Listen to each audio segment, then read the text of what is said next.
When you think of the Medici family, you're likely recalling the sanitized version history has preserved. Generous patrons who bankrolled the Renaissance visionary bankers, who modernized finance, and shrewd politicians who transformed Florence into a cultural powerhouse. This carefully cultivated image, much like the portraits they commissioned, shows precisely what they wanted seen while concealing the brutal methods behind their ascension. But behind each Botticelli masterpiece and Brunelleschi dome lies the untold story of once mighty banking houses systematically crushed under Medici ambition. Pioneering financial empires that stretched from London to Constantinople, aristocratic dynasties whose wealth once dwarfed kingdoms, families who managed papal finances and funded crusades, all methodically dismantled through a calculated campaign of financial warfare, political exile, and, when necessary, bloodshed on cathedral floors.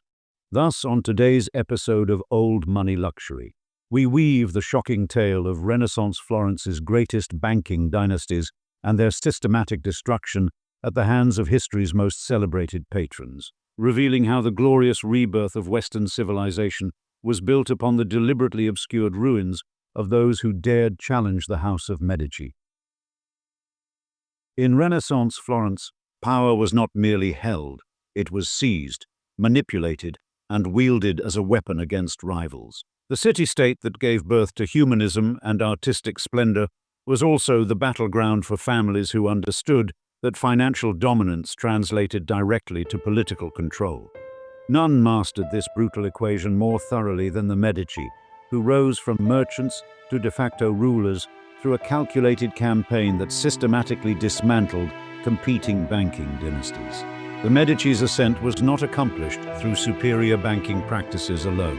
It was, at its core, a masterful orchestration of alliances, patronage, and occasionally ruthless elimination of opposition. They created a template for merging economic and political authority that would transform not just Florence, but the very nature of power in Renaissance Europe. When Lorenzo de' Medici walked the narrow streets of Florence, the shadow he cast was lengthened by the wealth of the Medici Bank, the influence of strategic marriages, and the cultural capital of artistic patronage that framed the family not as oligarchs, but as benefactors.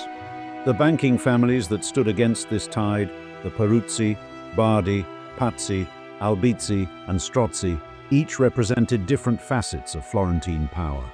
Some were aristocratic dynasties whose banking empires predated the Medici by generations. Others were contemporaries who fatally underestimated the lengths to which the Medici would go to secure their position. In this